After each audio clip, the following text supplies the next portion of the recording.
Hello and welcome. Valeria Richards, the daughter of Reed and Sue, is usually the smartest person in the room. Even at her early age, she is highly intelligent and easily on par with Reed. Furthermore, she was given her name by Dr. Doom, and she's the only person he respects and loves unconditionally. This affection appears to be reciprocal. Of all the complicated, unusual relationships in the Fantastic Four, or comics in general, this is the most compelling one of all. The natural question to ask is, how did the ultimate nemesis of the first family become the esteemed uncle of Valeria? Well, that's going to take some time to unpack.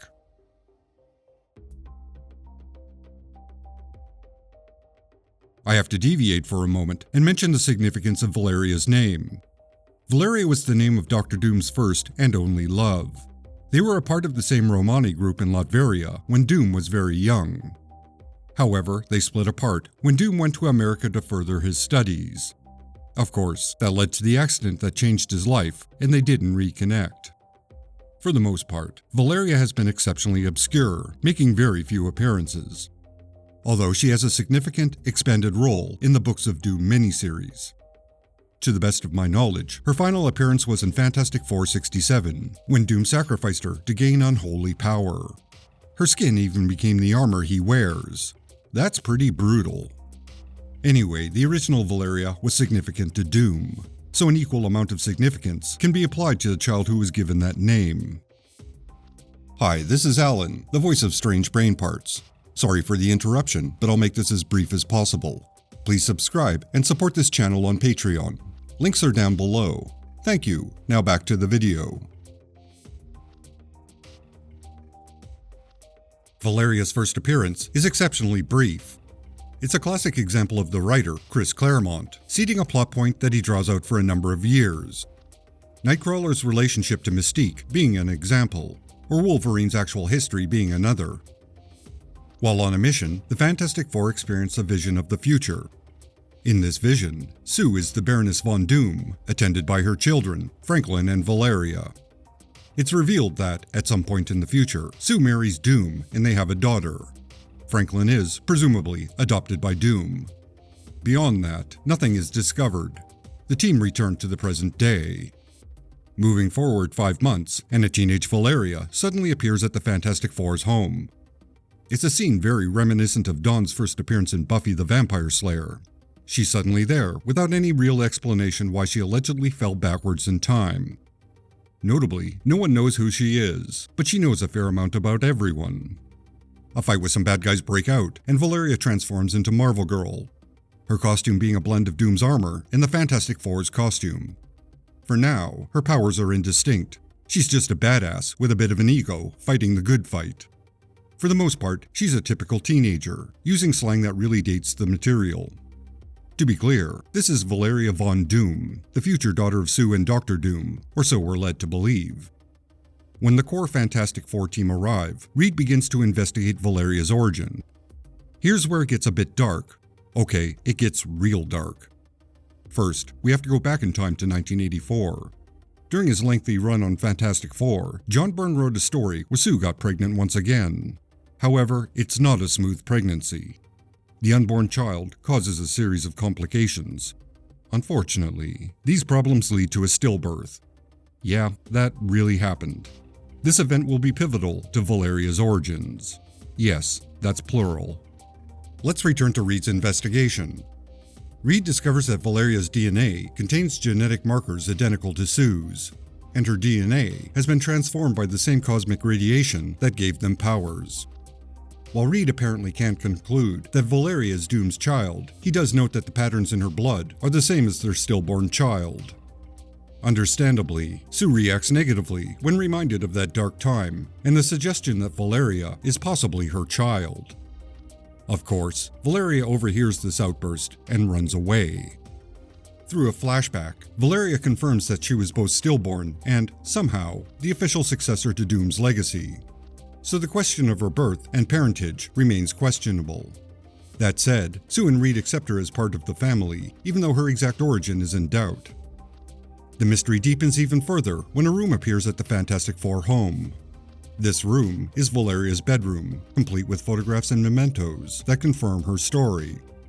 It's suggested she's from an alternate timeline, or possibly from a world created by her insanely powerful brother, Franklin.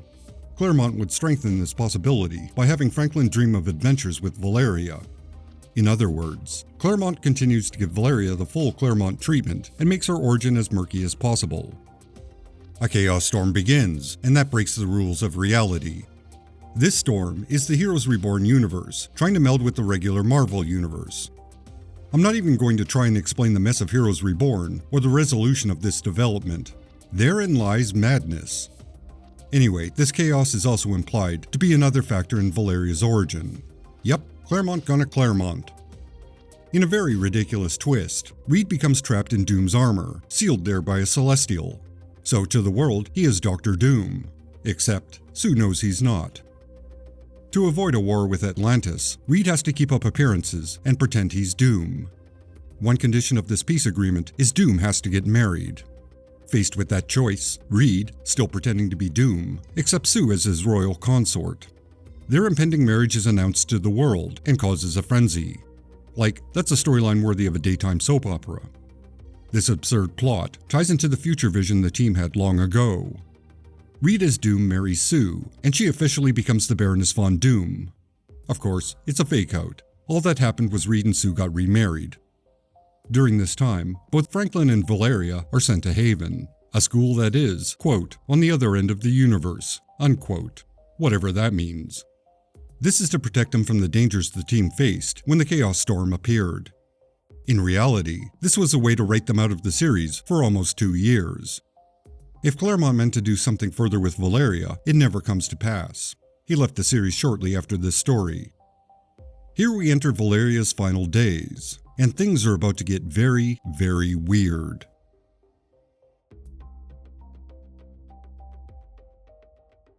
After being out of the series for 20 issues, Valeria and Franklin abruptly reappear. An all-powerful being, known as Abraxas, decides it's time to end the multiverse. The Fantastic Four jump through a lot of hoops to prevent that from happening. But in the end, it's Franklin who solves this problem by resurrecting Galactus to take care of Abraxas.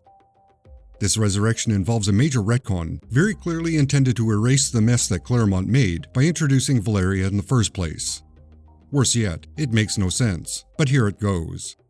At some point, Franklin was shown that Valeria existed in his future. Except he knew that wasn't possible because Valeria was stillborn. So he went back in time and saved her at the moment of her birth. He then gave her to Roma, an ancient mystic, so she could raise her within the heart and soul of the cosmic being, Eternity. Valeria's time inside Eternity creates some connection to this entity, and that gives Franklin the ability to resurrect Galactus. Unfortunately, this resurrection wipes Franklin of all his power, and it sacrifices Valeria. She is literally wiped from continuity, as if she never existed. That said, the issue ends with Sue appearing noticeably pregnant. Cutting to the chase, some cosmic force decided that Valeria's sacrifice was noble, and she was allowed to be reborn. Jump ahead a few months, and it's time for Valeria's arrival. Except, there are complications. Echoing John Byrne's dark story, Valeria was conceived in the negative zone, and that causes problems. Reed, who is detained by that issue's villain, is unable to help. Desperately, Johnny turns to Doom for a solution. Doom agrees to help, but under the condition that he be allowed to name the child. He also cures a recurring problem that Johnny had of not being able to control the temperature of his flames, so it was a 2-in-1 Doom special that day. Now Doom doesn't just give Valeria her name. In a moment that could be considered touching, Doom places her under royal protection. If necessary, he will protect her like she is his own flesh and blood. It seems a little out of character, and there's no immediate reason for that affection, but it establishes a connection that will be fostered by other writers. This scene will be retconned a little later to include Doom silently placing a spell on Valeria during this moment. From this point forward, Valeria is simply a developing baby in the series. She has no powers, and there's nothing remarkable about her. This changes during the Mark Waid and Mike Wieringo run a few years later. Doom establishes a mental connection to Valeria as a result of the silent spell he cast, and introduces himself as her godfather. Doom reveals that Valeria is his familiar, and they are magically bound together. She is his conduit into the comings and goings of the Fantastic Four. Basically, she's a nanny cam. Doom then shows her his true face. Later that same issue, Valeria says her first word, Doom. This story arc, Unthinkable, was Wade's attempt to make Doom as unlikable as possible. To that end, Doom does some pretty extreme things, turning his former love, the first Valeria, into armor he wears, being included in that list of bad acts. Worst of all, he exposes Valeria to all these terrible deeds. He reveals his ugliness and vanity to this toddler. For all these sins, Doom ends up in hell, where he would suffer for quite a while. After this, Valeria remained a background character, much like her brother, Franklin. When Jonathan Hickman took over the Fantastic Four, he would develop Valeria into a super intelligent girl who was already smarter than her father. Furthermore, Valeria and Doom would establish a deeper bond. So much so that, during Secret Wars, after the multiverse is destroyed and Doom became a god emperor, he would remake the world with Sue as his consort and Valeria as his daughter. Naturally, this was all undone when that series concluded. Nowadays, Valeria is a recurring character in the ongoing Fantastic Four title. She remains smart, but she's still developing, and her connection to Doom remains in place.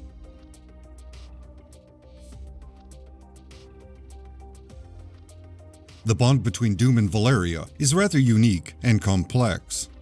It was mainly developed by Jonathan Hickman, but it's been maintained by everyone since.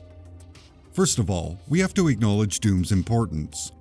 Metaphorically, Dr. Doom is a necessary part of the Fantastic Four. To use a literary term, Doom is the foil of the first family.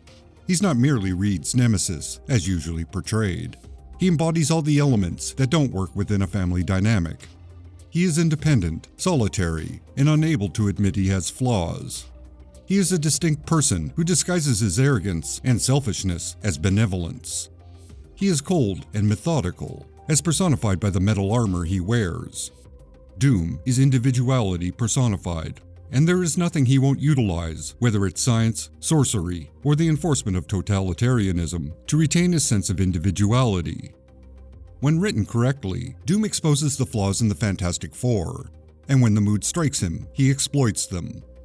Doom exposes the cracked facade that holds the family together.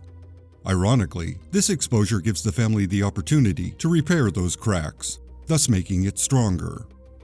This is Doom's blind spot. He doesn't recognize that every plot against the family ultimately makes them stronger. Finally, Doom's ego is fed by the knowledge that it takes 4 individuals to equal what he represents on his own.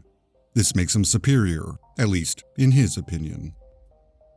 Doom's relationship to Valeria is to influence her to become an individual by implying she's being held back by the family that surrounds her.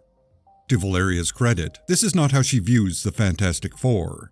They support her and allow her the freedom to explore. They are nurturing. In some ways, she represents the best qualities of a family and an individual within a family.